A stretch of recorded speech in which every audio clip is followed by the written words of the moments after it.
आप आकर अगर भगवान की चौखट पर पहुंचे हो, आप अगर उसके सामने दंडवत कर रहे हो, प्रणाम कर रहे हो, उससे विनती कर रहे हो, आस्था चैनल के सामने, टीवी के भी सामने बैठे हो, मोबाइल पर भी अगर कथा सुन रहे हो, फेसबुक यूट्यूब पर भी कथा श्रवण कर रहे हो, तो आप इस दिल से नमन करना उस शंभु को, उस कुबेरेश्वर धाम को, मेरे बाबा देवादिदेव महादेव को, कि तेरे बल पर इस कथा को सुन रहा हूं, इतना विश्वास रखकर कथा सुन रहा हूं। रोज सीवर वाला महाराज कहता है शंकर पर भरोसा रखो। बाबा मैं इतनी दूर नहीं जा सकती, पर अरदास तो कर सकती हूं, नमन तो कर सकती हूं, तुझे कह तो सकती हूं, तुझे बोल तो सकती हूं कि तू अब मेरी विनती को स्वीकार कर लेना। जब तू देगा तब मैं दौड़कर उस कुबेरेश्वर धाम में पहुंच जाऊंगी। बस एक बार मेरी मनोकामना पूर्ण कर दे। आऊं मैं, आऊं।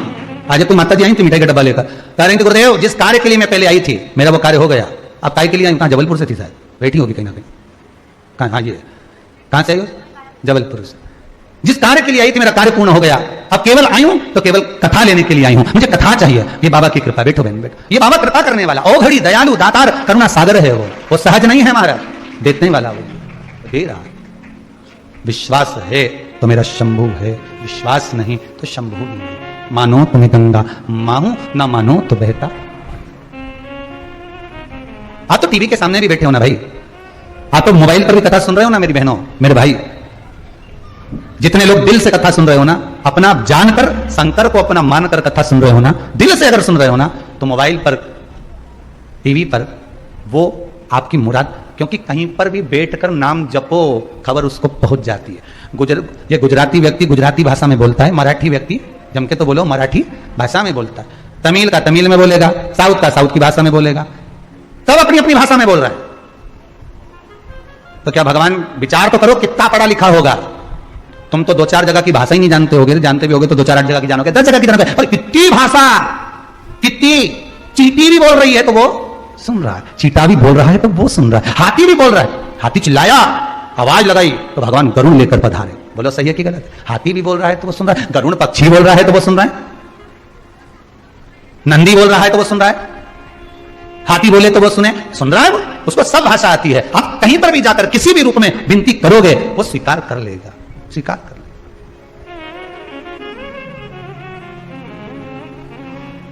जरासंध के पिता से पूछा तू क्यों रो रहा?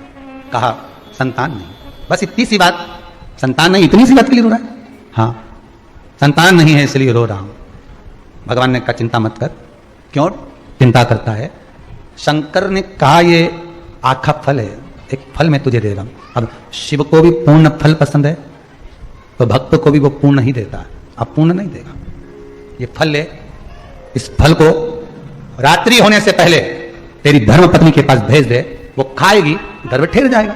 शंकर का प्रसाद रात भर नहीं रखा था, इसलिए शिव जी ने कहा ये फल ले, रात्रि होने से पहले यह फल पहुंच जाना चाहिए तेरी पत्नी के पास।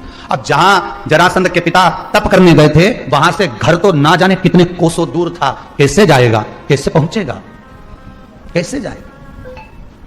जरासंध के पिता के पास में एक पक्षी था, उस पक्षी को डाली में लगा हुआ फल डाली पकड़ा कर दे दिया, ये रानी को दे देना ले जाकर, ये रानी को दे दो ले जाकर।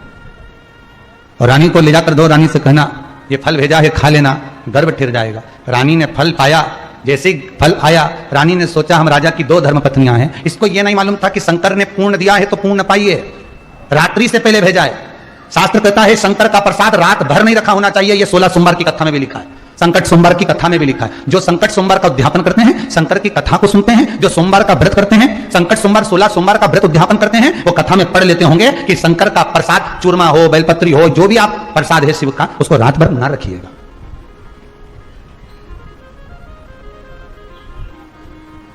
केवल शिव महापुराण की बेलपत्र, वो भी विराम के दिन की। कौन से दिन की? समापन के दिन की। वो जब मिलती है तो वो भले तुम जिंदगी भर लाल वस्त्र में रखो, वो संपदा बढ़ाती है। ये शिव महापुराण में पंडित है, वो है संपदा। तुमरुका जी के शंकर भगवान से क्या कहा था तुमरुका जी ने कि आप कुछ देना चाहते हैं तो अपने मस्तक पर चढ़ी हुई बेलपत्र इस शिव पोथी को दे दो। ये शिव पोथी की बेलपत्र संपूर्ण जगत का कल्याण करेगा, संपूर्ण जगत का कल्याण। बाकी के दिनों की बेलपत्र तो औषधि के लिए खाई जाती है, रात्रि से पहले, रात्रि हो उससे पहले उसको खाया जाता है, पर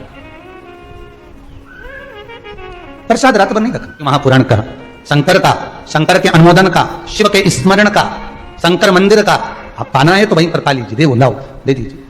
अब फल तो भेज दिया था, वो फल चले भी गया था, रानी को पहुंच भी गया। रानी ने सोचा हम 2 महारानी हैं, उसने आखे फल के 2 टुकड़े कर दिए, दोनों ने खा लिए, दोनों को संतान हुई। संतान भी जो शंकर के फल के टुकड़े करे थे तो औलाद भी आदि आदि हुई, संतान भी आदि। आदि नासिका का एक छिद्र, एक आंख, आधा मुख, एक हाथ, एक पांव, एक रानी को हुआ, आधा दूसरी रानी को हुआ। जैसे ही रानी को आदि आदि संतान हुई, जरासंध के पिताजी को मालूम पड़ा कि संतान हुई और दासियों ने आकर कह दिया संतान भी ऐसी हुई कि कुरूप हुई, आदि आदि संतान उत्पन्न हुई है। आदि आदि संतान उत्पन्न हुई है, हाँ आदि आदि संतान, हाँ कहां है, लेकर आओ। जो लेकर आए देखा तो ये तो आदि आदि है। पिताजी ने कह दिया ऐसी संतान हमको नहीं चाहिए, ले जाओ फेंक दो इसको, ले जाकर कहीं फेंक दिया जाए, जंगल में, वन में ले जाओ, इसको डाल दीजिए वन के अंदर, ले जाओ इसको। एक दासी को भेज दिया, दासी ने ले जाकर उसको फेंक दिया। फेंका, आधा आधा टुकड़ा अलग पड़ा था। एक हुई थी राक्षसी, पर कभी राक्षस कृत्य नहीं करा था, राक्षस कुल में जन्मी थी हुई, पर राक्षस कर्म नहीं करा था। इसने निकल कर जा रही थी। इसकी शिव भक्ति बड़ी प्रबल थी, इसकी तप साधना बड़ी प्रबल थी। इस हुई राक्षसी ने दोनों बच्चों को देखा तो अलग अलग थे, इसने अपने तप बल से बाबा देव अधिदेव महादेव से प्रार्थना कर दोनों को जोड़ दिया।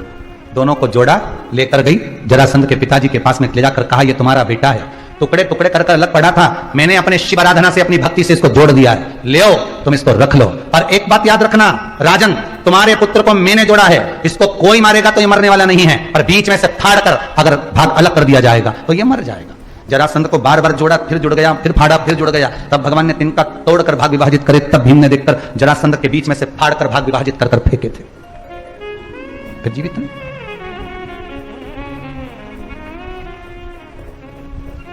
जरासंध के पिताजी ने उस होई का सम्मान करा, सत्कार करा, पूजन करा।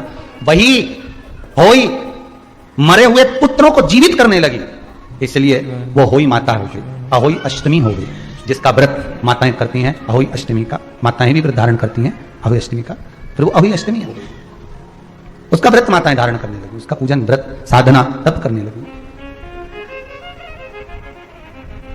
भगवान को पूर्ण चाहिए। आप भगवान को फल दे रहे हो, पूर्ण दीजिए। आप भगवान की सेवा कर रहे हो तो पूर्णता में करिए। आप भगवान का मंत्र जाप कर रहे हो, पूर्णता में करिए। आप पूर्ण शिव को नहीं चाहिए।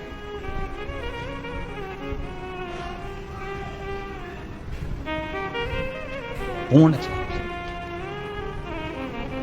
और जब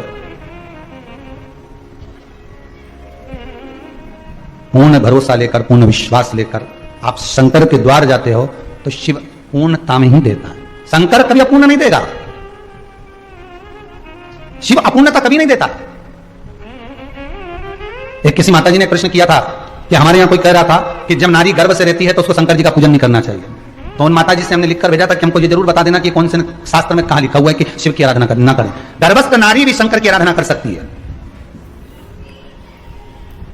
शिव की आराधना में कोई कमी नहीं, शिव की भक्ति में कोई कमी ना रहे। साहब शिव महापुराण तो यहां तक कहती है कि कोई बड़ी से बड़ी बीमारी हो गई, डॉक्टर अपना काम करे, औषधि दे, दवाई दे, गौली दे, वो अपनी जगह पर है, और तुमको अगर रोग हो गया, तुम पलंग से उठ भी नहीं सकते, तो भी पड़े पड़े ही जप लो श्री शिवाय नमस्ते, पड़े पड़े जप लो ओम नमः शिवाय, पड़े पड़े। शिव दयालु है, शिव दातार है, शिव करुणा की सागर है। आप व्रत भी कर रहे हैं तो पूर्णता में करिए, आप स्मरण भी कर रहे हैं तो पूर्णता में करिए, मंत्र जाप भी कर रहे हैं तो पूर्णता में करिए। शिव उसको स्वीकार करेगा, भगवान उसको स्वीकार ले। कितना सुंदर लिखा है कि व्यक्ति दान भी करे तो पूर्ण करे। क्या करे? दान।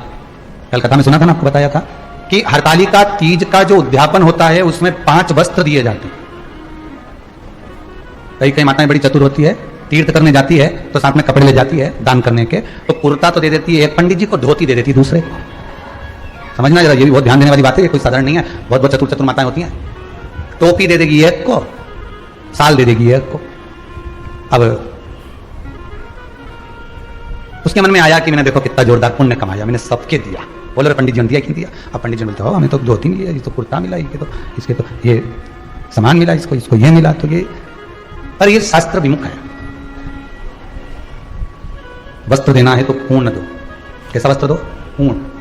सुहागन स्त्री को, सौभाग्यवती नारी को अगर वस्त्र देना है तो पूर्ण वस्त्र देना चाहिए। कभी साड़ी दे दी और चोली का कपड़ा नहीं दिया तो वो श्रेष्ठ नहीं है। अब कई माताएं तो कहती हैं गुरुजी साड़ी में ही आजकल वो कपड़ा लगा लगाया आता है, भले लगा हुआ आता है पर साड़ी में सिला हुआ होता है, वो बना हुआ होता है, उसको अलग करना पड़ेगा। तो या तो तुम उसको पहले अलग करके लाओ फिर दो।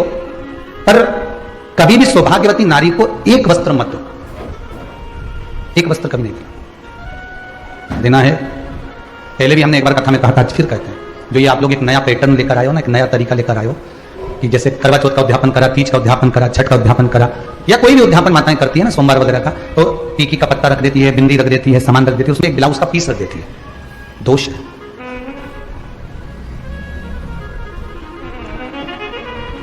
फिर माताएं कहती है कि हमको दुख क्यों झेलना पड़ रहा है, हमको ये कष्ट क्यों आया, हमने तो उद्यापन अच्छे से करा, हमने तो ये उद्यापन बहुत अच्छा करा था, फिर भगवान ने हमारे साथ ऐसा क्यों किया, किस लिए किया? उसका दोषी परमात्मा नहीं है, उसके दोषी आप हो। आपको अगर वस्त्र देना था तो वस्त्र पूर्ण 2 देना था। एक अकेला वस्त्र तो जब जीव के प्राण छूटते हैं तभी जाता है। अगर आपको ब्लाउज पीस देना है तो पहले उसको उसके साथ में एक जो हाथ में बनने वाली मोली होती है, लच्छा होता है, पहले एक हाथ की मोली उसके अंदर रखो ब्लाउज पीस के साथ में, तो वो 2 वस्त्र हो गए। और एक नहीं कहलाएगा, फिर वो 2 हो गए। परमात्मा पॉलिथीन में जब पैक करती है ना, पॉलिथीन में जमा लेती है, उसमें टीके का पत्ता रख लेगी, वो लगाने की रख लेगी, कुंकू रख लेगी, सब कुछ रख लेगी, पर वस्त्र एक रखेगी, उसमें मोली नहीं रखती है, कलेवा नहीं रखती, उसमें नाड़ा नहीं रखती, उसमें वो शुभ सूचक नहीं माना गया। सौभाग्यवती स्त्री को अगर आप भोजन कराकर वस्त्र का दान कर रहे हो तो एक वस्त्र कभी सौभाग्यवती को नहीं जाता। वस्त्र जाते हैं तो 2-2, 5-2 ऐसे वस्त्र बढ़ते हैं महाराज। लहंगा है, वस्त्र आदि के, रुमाल आदि के, ऐसे 5 वस्त्र करे जाते हैं। यहां तक आज तक का प्रमाण है महाराज जी कि ये जो आप लोग जो रबड़ बैंड वगैरह देते हो ये अपनी जगह पर है, पर शास्त्री की तो यहां तक कहती है कि जो पहले साटन चलता था चोटी को गुथने के लिए, उस साटन की भी महत्वता थी महाराज। भविष्य पुराण को उठाइए और भविष्य पुराण को उठाकर देखिएगा, कभी मौका मिल जाए आपको, आपके पास में अगर भविष्य पुराण की किताब हो, पोथी हो, पुराण हो, तो उसको पढ़कर देखना एक बार। उसमें वर्णन आता है कि 5 वस्त्र में वो साटन भी गिना जाता है स्त्री के। कारण क्या था? तो कहते हैं जो साटन का दान देते थे, रिबिन उसको कहते हैं, साटन का रिबिन बोलते हैं उसको, तो उसका जब दान देते थे तो जो परिवार टूट रहा होता था, जिसके परिवार में सास बहू देवरानी जेठानी की लड़ाई होती थी, परिवार टूट रहा है, विभाजन की ओर चले जाता है, तो साटन का दान करने से परिवार जुड़ जाता था, इसलिए साटन दिया जाता था। अब आज के समय में तो कौन दे फैशन हमारे, थोड़ा वीआईपी चीज दो, तो भगवान भी कह वीआईपी में जा, भगवान भी कर वीआईपी चल।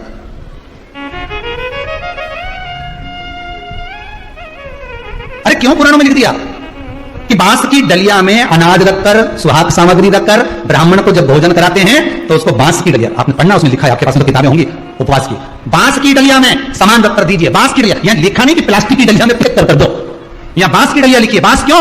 क्योंकि बांस शुभ कार्य का सूचक होता है। जब विवाह होता है तो बांस का मंडप लगता है, शुभ कार्य का सूचक होता है। बांस वंश की वृद्धि करता है। उद्यापन करने वाली नारी बांस की टोकरी में, बांस की पिटारी में सामान रखकर जब सौभाग्यता देती है, तो जैसे बांस की टोकरी एक दूसरे से गुथी होती है महाराज, और उस बांस के छोटे छोटे से रर्रे निकले होते हैं, हल्के से ले वो चुभ जाते हैं, उसी तरह जो दूसरी बांधाएं आती है बांस की टोकरी, उसको दूर भगाकर अखंड सौभाग्य प्रदान करती है। इसलिए बांस की पिटारी लिखी गई है उद्यापन में, प्लास्टिक की पिटारी नहीं लिखी है, प्लास्टिक की कोई डलिया नहीं लिखी है। ये तो फैशन की बात है, बांस की लाएंगे, कौन घर में यूज करे नहीं करे, तो फिर तो तुम्हारा मन है, आगे मर्जी आपकी।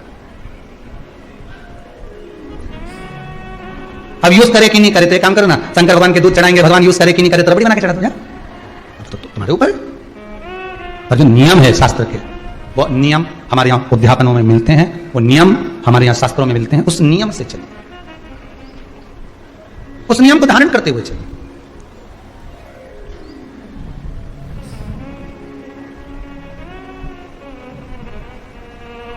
और उस नियम को जब धारण करते हुए चलोगे तो जीवन का एक सुख प्राप्त होगा, जीवन का एक आनंद प्राप्त होगा। आप आए नहीं, सुबह हो गई, मेरी पूजा की थाली धरी की धरी दे। दुख आने का एक कारण है अपना पूर्व का किया गया कर्म, और दूसरा कारण है अपने द्वारा किया हुआ बेकार कर्म।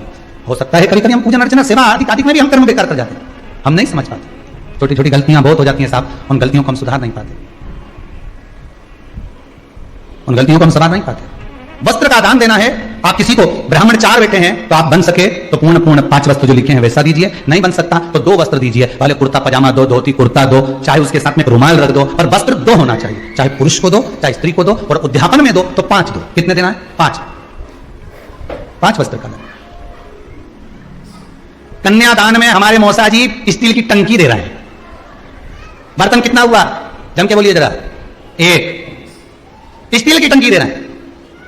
अब कन्यादान कराने वाले पंडित जी से उस कन्यादान का महत्व पूछिए कि कन्यादान करते समय 5 वस्त्र का, 5 बर्तन का, 5 वस्तुओं का प्रमाण वर्णित है। यहां तक शास्त्र कहता है जब कोई मरता है तो उसको शमशान में जब अग्नि देते हैं, अग्नि देने के बाद जब उसका क्रम पूरा हो जाता है, मस्तिष्क में ले जाकर जब घी का जो बांस बांधा जाता है, वो क्रम भी जब उसका पूर्ण कर दिया जाता है, तो 5 लकड़ी का भी विधान है महाराज। एक संविधा का विधान नहीं है कि मरने वाले को 1 लकड़ी दो, 5 संविधा देकर आइए।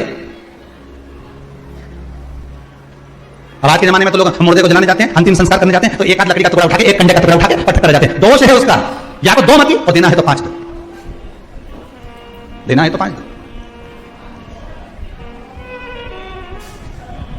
फिर लोग कहते हैं हम उनके अंतिम संस्कार में गए थे, वहां से जब से आए ना तो ना जाने क्या हुआ, ऐसा ना जाने बेचैनी लग रही है, ना जाने कुछ ऐसा हो गया, मन नहीं लगे, ना जाने क्या हो गया, व्यापार नहीं चले। कारण जल्दीबाजी में 1 टुकड़ा लकड़ी का उठाया, 1 कंडे का टुकड़ा उठाया, 1 कोबरी का टुकड़ा उठाया, देकर आ गए। 5 अग्नि का दान, 5 संविधा का दान शास्त्र वर्णन करता है, पर नहीं देता।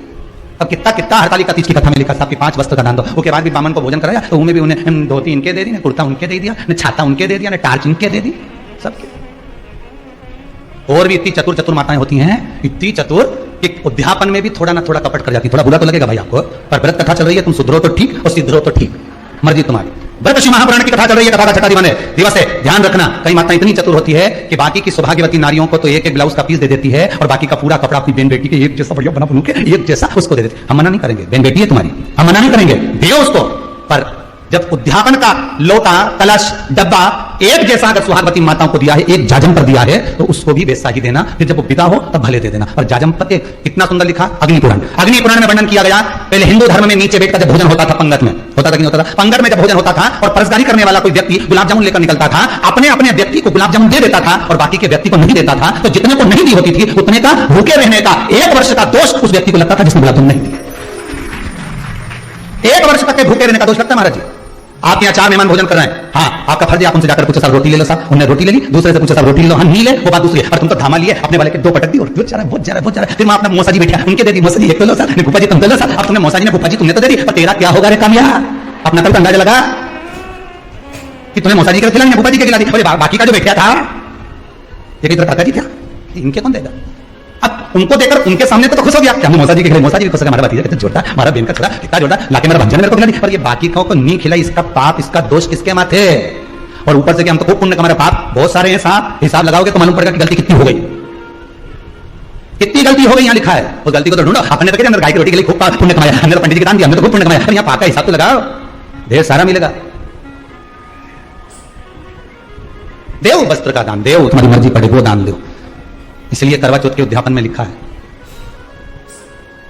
करवा चौथ के उद्यापन में लिखा है, आप लोग करते हो ना करवा चौथ का व्रत, उसका जब उद्यापन होता है तो एक थाली में 13 जगह पर 4-4 पूड़ी रखी जाती है। आप लोगों को तो मालूम होगा, आप लोगों ने करा होगा करवा चौथ का उद्यापन। एक थाली में 13 जगह पर पूड़ी और सीरा, सीरा मतलब हलवा रखा जाता है, और रखने के बाद में उसके ऊपर एक पत्तल रखकर उस पर सुहाग का वस्त्र, साड़ी, 5 वस्त्र, सुहाग सामग्री सब उस पर रखी जाती है। और रखने के बाद में हाथ में कंकु, चावल, हल्दी लेकर, संकल्प लेकर उस थाली पर से घुमाया जाता है।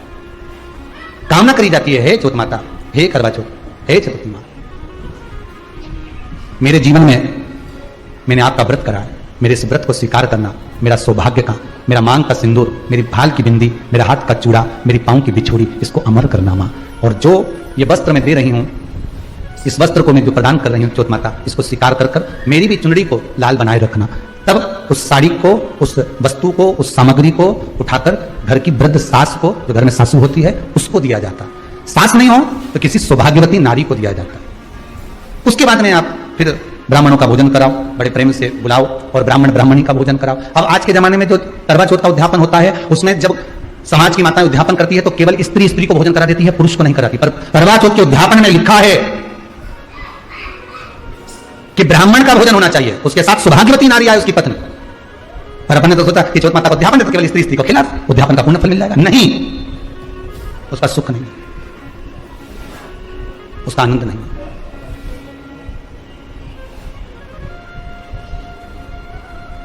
और देने का भी फल है महाराज।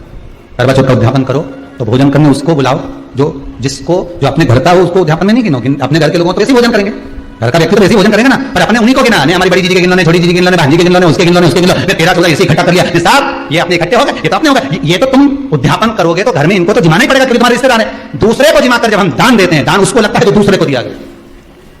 कई लोग कहते हैं हमने बहन बेटी के दे दिया, तो बहन बेटी की दान लेती है? किस पुराण में लिखा है कि बहन बेटी दान लेती है?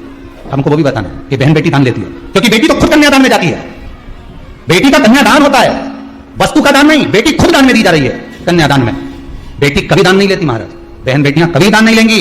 और बहन बेटियों को कह भी देना चाहिए, अगर भाभी बोले कि हमने जीजी को दान है, दान मान नहीं ले रहा है, देना हो तो ठाट से हमारा हक दे रही हो। हम साल भर में आते हैं तो राखी पे साड़ी दे रही हो, ये हमारा हक है क्योंकि हमारे मकान में दे रही हो, हक दे रही हो, दान नहीं। दान देना है तो पंडित जी के दो, दान देना है तो ब्राह्मण को दो, गौ माता को दो। हम दान नहीं ले रहे, हम अपना हक मांग रहे हैं। ऐसे नहीं दोगी तो काले कोट वाले भैया से लिवाएंगे, हमारा कहीं जाए। हम तो दान दे, तुम क्यों नहीं तो हम तो दान दे रहे हैं, बहन बेटी के दान दे रहे हैं, तो बहन बेटी को दान ले क्या? बहन बेटी के कई पर्याय तुमसे दान मांगे, इतना बहुत तो वो खुद दान कर है, कई दान ले रहे, तो हक ले रही है, दान नहीं, दान नहीं। श्री शिवाय नमस्तुभ्यं केटी द ग्रेट आर्ट्स। अब वस्त्र दिया, सिंगल नहीं, एक नहीं, 2 प्रदान करो, 5 दो। भाग दिया, करवा चौथ का जब उद्यापन करो तो आप चौथ माता से विनय कर निवेदन कर। और एक बात, करवा चौथ की कथा से एक सीख हमेशा मिली है, और वो सीख आप भी अपनी जिंदगी में जरूर उतारना। करवा चौथ की कथा में आता है, भाई बहन को भोजन कराने के लिए बुलाते हैं, पढ़ी ना कथा। उस दिन भाभियों का भी करवा चौथ का व्रत है, सेठानी का भी करवा चौथ का व्रत है, और बेटी का भी करवा चौथ का व्रत है। पर भाई जब भोजन करने बैठे तो बहन को आवाज लगाई, आजा जीजी भोजन कर ले। दीदी आओ भोजन करो। दीदी ने कहा नहीं, आज मेरा व्रत है, जब तक चांद नहीं देखूंगी तब तक मैं व्रत नहीं छोड़ सकती। चंद्रमा देख लूंगी, अर्घ दे दूंगी, पूजन कर लूंगी, तब मैं व्रत छोड़ कर फिर भोजन कर लूंगी।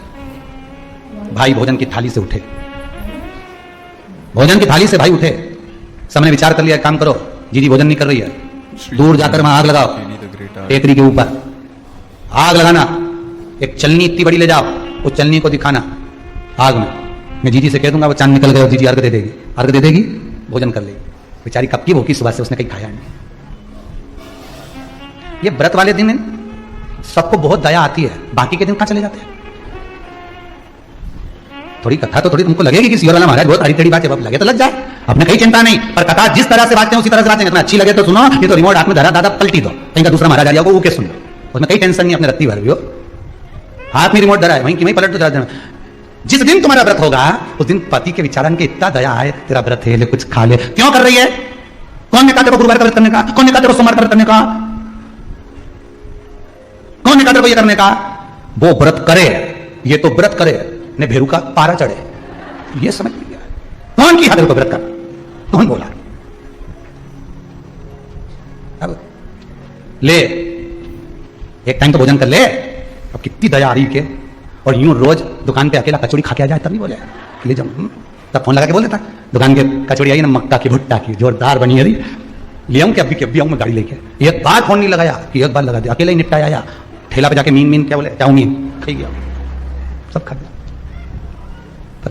जिस दिन व्रत रहनी है उस दिन तो खूब दया है, खूब दया। जैसे बेचारी अब भी जेली है, इनके पूरा खिला पिला के भेजो, इतनी दया है।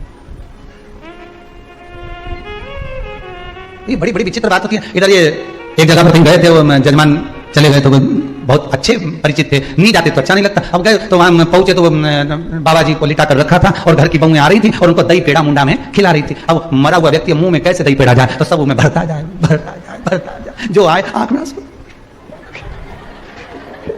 मुंडा में दही पेड़ा भरते जाए, मक्खी बिन बिन करे।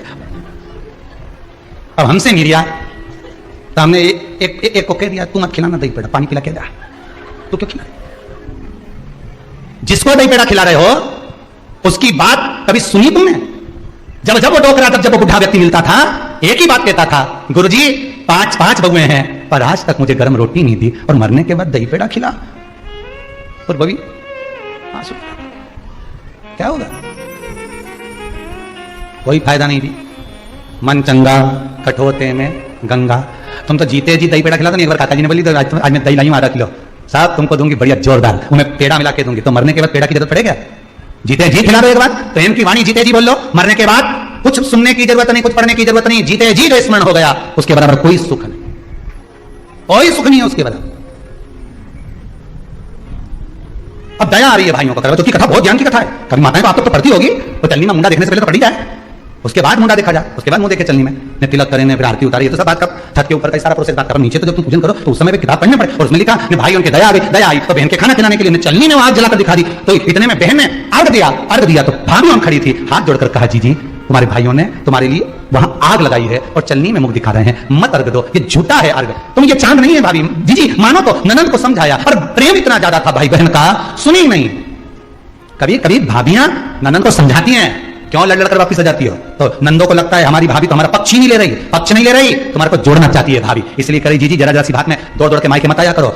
भाभियों को ननंद बुरी नहीं लगती, पर कभी कभी जब वो बोलती है तो तुम्हारा घर जोड़ने की बात करती है, तोड़ने की नहीं। पर हमको लगता है कि भाभी तो हमसे जलती है, हमको तो कह रही कि मैं पड़े रहो, भले जूता खा, कुछ भी करो, पड़े रहो। और शास्त्र भी तो कह रहा है कि किस्मत में अगर सुख लिखा है तो सुख मिलेगा, किस्मत में दुख लिखा है तो दुख मिलेगा। थोड़ा सा एडजस्टमेंट करना पड़ेगा।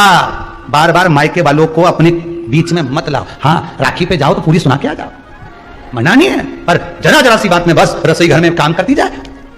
क्या कर रही छोरी, मटका भर, तो तू क्यों भरे, थारी देवानी कह रही है, वो कहीं करे, उनके नहीं मटका भरे, मम्मी काय की किस्मत, वो तो उठ के ही नहीं आई नीचे तक, तो तू भी काय को जाए, छोरा के चिमटी खोल ले जा कमरा में जा, तू भी काय को। और ऐसी जोरदार जोरदार पट्टी पड़ा है जिसका वर्णन नहीं, इतना जोरदार घर था साहब, और मंथरा की अम्मा ने सब तोड़ दिया, पूरा की पट्टी पड़ाई सब। अब कथा कर रही है भाभी, हम समझा रही है ननन को, करवा चौथ की कथा में लिखा है। आप लोग कहोगे कि शिवराला महाराज कहां से बोल रहा है, तो करवा चौथ की कथा में पढ़ लेना। भाभी ने समझाया मत करो पूजन, ये गलत है, नहीं मानी, तुम तो हमारा आहित चाहती हो, कर दिया पूजन, अर्घ भी दे दिया, जाके भोजन कर लिया। सब तरह से गणेश जी का अपमान हो गया, बर्बाद कर दिया भगवान। रोने लगी, बिलखने लगी, पूछा, अब मां के गले लगकर रो रही थी सेठानी के मां, बर्बाद हो गई है, सब कुछ नष्ट हो गया। मां की आंख में आंसू थे। गलती क्या हुई है कुछ मालूम है? मुझे लगता है कि पिछले वर्ष जो करवा चौथ पर पूजन करी थी तो भाइयों ने आग जला दी थी, ये भाभियों ने कहा था। तो सास बोली तेरी भाभियों ने तुझे पहले नहीं बताया? नहीं मां, मैं अर्घ दे रही थी तभी भाभियों ने कह दिया था कि ये चांद नहीं, तुम्हारे भाइयों ने तुम्हें भोजन कराने के लिए चलनी में अग्नि दिखाई है। तो बेटी गलती तो तेरी है ना, सुबह से लेकर शाम तक जब भूखी रही, 8 बजे तक भूखी रही, 9 बजे तक भूखी रही, ने टोरा टोरी ने छोरा छोरी के बार बार छत पे भेजी, देखे तो आया कि नहीं आया, देखे तो आया कि नहीं आया।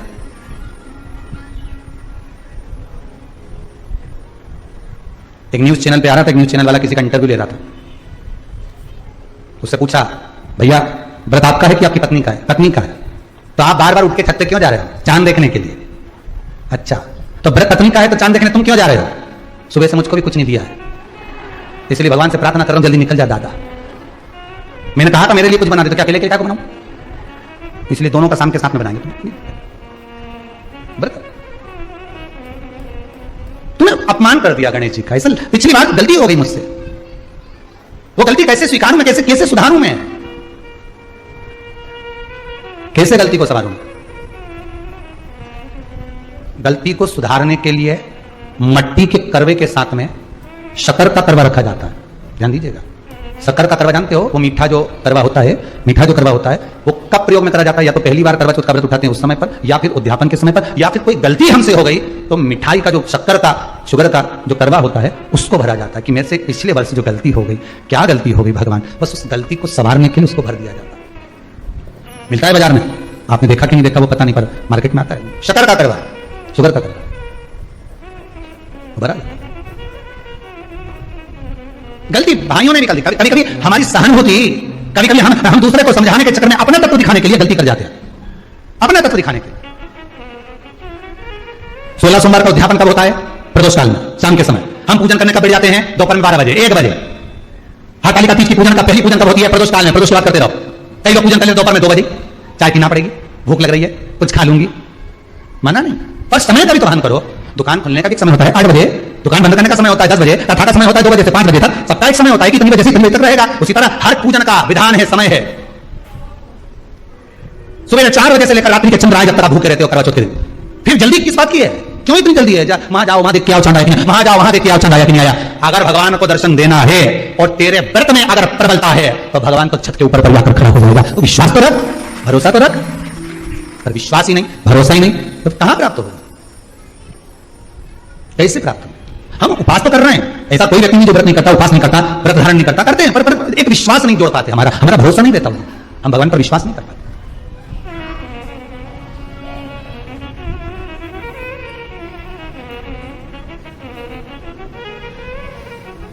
शिव है, सम्मुख में है, श्वासों में है, धड़कनों में है, हर जगह पर वही है। हमें दिख रहा है, हमारा विश्वास कर रहा है, तो वो सामने प्रकट होता है, वो सामने आ जाए।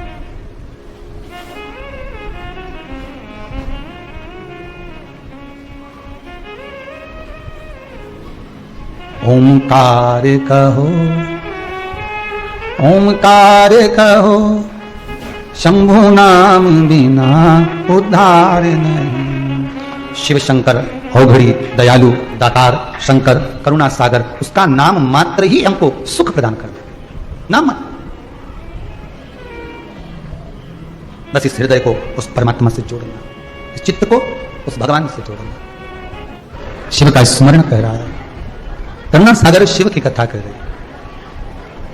व्रत करो, खूब करो, पर उस व्रत में समर्पण का भाव रखो और उस व्रत को अपने जीवन में उस तरह से करो कि भगवान को प्राप्त करना है,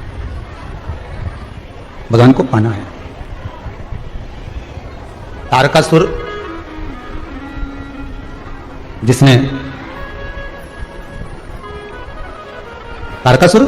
जिसने वर मांगा था कि अगर मरूं, प्राणों को छोड़ूं, तो शंकर भगवान के पुत्र के द्वारा मेरे प्राण निकले, शिव के पुत्र।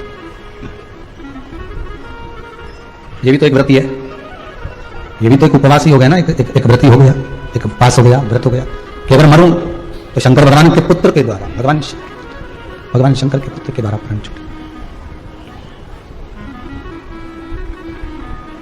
संकल्प हम लेते हैं, व्रत हम लेते हैं, उपवास हम लेते हैं, संकल्प हम लेते हैं, उपवास हम लेते हैं, व्रत हम लेते हैं, पर पूरा करने वाला कौन होता है?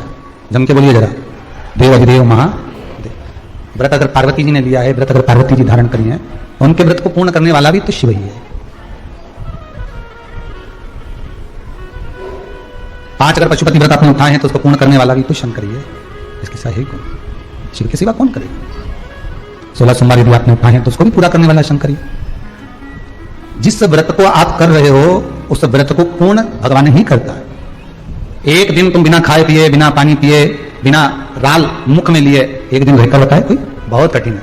जब रहते रहते रहते रहते कई लोग नवरात्रि का व्रत करते हैं, 9 दिन की साधना करते हैं, उपवास करते हैं, कोई श्रावण के पूरे महीना का व्रत करता है, कोई कार्तिक महीने का व्रत करता है, कोई किसी रूप में व्रत करता है।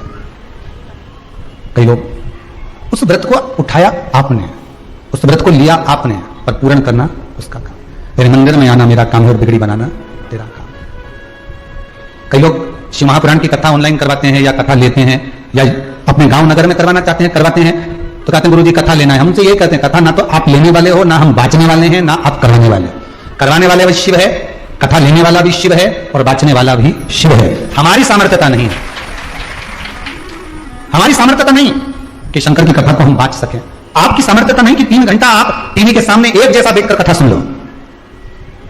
एक जरा सा आधे घंटे का नाटक देखती हो ना, उतनी देर में तो तुम सोफे पे पांव लंबा कर लेती हो, उतनी देर में तो तुम चाय भी पी लो, पानी भी पी लो, ये काम भी कर लो, वो काम भी कर लो, 50 बार काम कर लेते हो। और कथा में जब आप बैठते हो ना तो आप चित्त, जरा सा बच्चा अगर चिल्लाया और जरा सी बात कहीं दे गई, आवाज ऊंची नीची हो गई, कहीं लाइट चली गई तो ये सो मन दुखे, बाप रे इनने जैसे सामने आ जाए नहीं कहीं का, तो कैसे?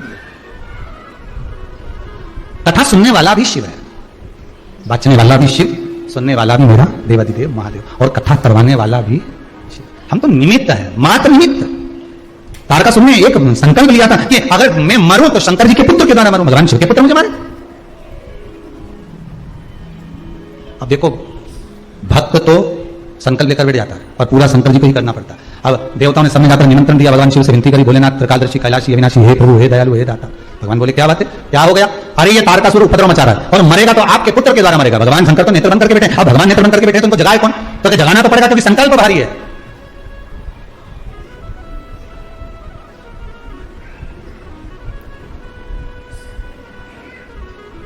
एक पक्षी स्वाति नक्षत्र की बूंद के लिए तरसता है तो भगवान स्वाति नक्षत्र में भी बूंद गिरा देता है। व्रत आप लिए है, उपवास आपने किया है, साधता वही है, संभालता वही है, वो संभाल रहा है, वो साध रहा है। अब सौंप दिया इस जीवन का सब भार तुम्हारे हाथों में, हे हार तुम्हारे हाथों में और जीत तुम्हारे हाथों में। जिस दिन आप किसी व्रत को उठाओ शिव पुराण की व्रत शिव पुराण कथा कर रही है। जिस दिन आप पशुपति व्रत उठाओ, सोमवार व्रत उठाओ, मंगलवार, एकादशी, कोई भी व्रत अगर आप उठा रहे हो तो पहले सबसे पहले जाकर अपना जो परिंदा होता है ना, पानी का मटका, पानी का स्थल, पानी का जहां जल भरते हो, पात्र भरते हो, वो स्थल जो होता है ना, उस स्थल के पास में खड़े हो, हाथ जोड़कर निवेदन करो अपने पूर्वजों से कि मान लो अगर मेरे व्रत में कोई त्रुटि होती है, मेरे व्रत में अगर कोई गलती होती है, तो हे रेवती देव महादेव, हे मेरे घर के पूर्वज पितर, जितने मेरे कुल देवी कुल देवता आहूत वासुक जो भी हैं, आप उस व्रत को संभाल लेना, मेरी गलती को आप सुधार देना। उनके पास जाकर क्यों कहना चाहिए? क्योंकि वो हमारे बुजुर्ग हैं, बड़े हैं, हम उनसे छोटे हैं, हम छोटे हैं। माफी मांगने में, सॉरी कहने में, क्षमा मांगने में कभी पीछे मत हटो। और जब इस चित्तवृत्ति में अहंकार आ जाए तो पीछे हट जाए। जब इस चित्तवृत्ति में अभिमान आ जाए, गर्व के शब्द आ जाए, अहंकार के शब्द आ जाए कि मैं कर रहा हूं, मैं करा रहा हूं, मैं कर रहा हूं, मैं का जब संबोधन आ जाए तो पीछे हट जाए। और जब कहीं एक सॉरी संबोधन से, एक क्षमा संबोधन से अगर बात सवरती हो तो वहां सॉरी और क्षमा मूल हो जाते।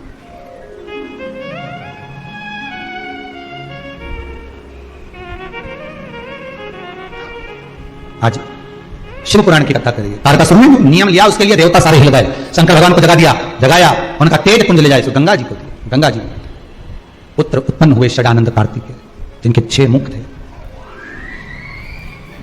हुए 6 पुत्र ही थे, पर गंगा मैया के तेज बल से कार्तिकाओं ने उनको एक कर दिया था, इसलिए उनका नाम कार्तिकेय हो गया था। उनका नाम कार्तिकेय संबोधन हो गया, नाम कार्तिकेय पड़ गया। तारकासुर का संहार करने के लिए जब कार्तिकेय गए तो माता जगतजननी जगदम्बा माता पार्वती ने एक संबोधन कार्तिकेय से कहा था कि इसके चित्तवृत्ति में, इसके हृदय में भगवान शंकर बैठे हैं, संकल्प लिया है इसने पुत्र के हाथ मरने का। तो पूछा माता से, माता ये तारकासुर को क्या पड़ी थी कि इसने संकल्प भी लिया तो ऐसा लिया कि शंकर जी के पुत्र के द्वारा मरूं? तो पार्वती जी बोली, तू समझता नहीं है कार्तिकेय, ये तारकासुर शिव का भक्त है,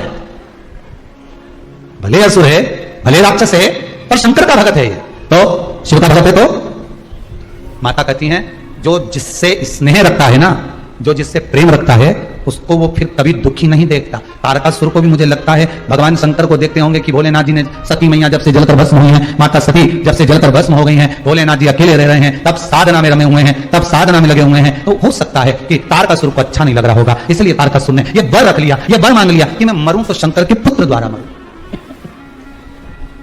शिव के पुत्र द्वारा मरूं। अगर मैं मरूं तो शिव के पुत्र। मेरा निवेदन सबसे, शंकर के अगर आप उपासक हो, आप राम के उपासक हो, आप कृष्ण के उपासक हो, आप जगतजननी जगदम्बा के उपासक हो, आप जिस भगवान की भक्ति को अपनी चित्तवृत्ति में धारण करते हो, जिंदगी में कभी उसकी निंदा मत सुनना। पतिव्रता नारी अपने पति की कभी निंदा नहीं सुनती, और पत्नी पति की निंदा नहीं सुनता, पति पत्नी की निंदा नहीं सुनता। हाँ, अगर मन में कुछ भाव हो तो निंदा सुन ले, तो बात दूसरी है। माता पिता की निंदा या माता पिता पुत्र की निंदा कभी नहीं सुनते, कभी नहीं। जहां प्रेम है वहां निंदा का कोई काम नहीं है, जहां प्रेम है वहां निंदा किसी काम की नहीं है। अगर आप शंकर से स्नेह रखते हैं, शंकर से प्रेम रखते हैं, शिव की आराधना करते हैं, और कोई आपसे कह दे आओ क्या शंकर की कथा सुनते रहना, क्या शिव जी के, शंकर के लिए अगर कोई शब्द कह दे, या तो कानों पर हस्तकमल रख लो, अपना हाथ रख लो, या फिर वहां से चल दो, जवाब दो, नहीं तो जाओ, पर निंदा नहीं सुनो। ना तो शिव पुराण की निंदा सुनो, ना शंकर की निंदा सुनो, ना शंकर के भक्त की निंदा सुनो, ना नंदी की सुनो, ना शिव मंदिर की सुनो। मैं शिव की निंदा, या राम की आप आराधना करते हो तो मैं राम की निंदा नहीं सुन सकती, मैं कृष्ण की निंदा नहीं सुन सकती, मैं तो ये निंदा नहीं सुना। वो ऐसा कर रहा है, करने दो, आग लगे बस्ती में, अपन रहो मस्ती में, क्या किसको रोइए, चादर तान के सोइए, अपने को क्या करना, निंदा करने वाला करेगा करते रहेगा।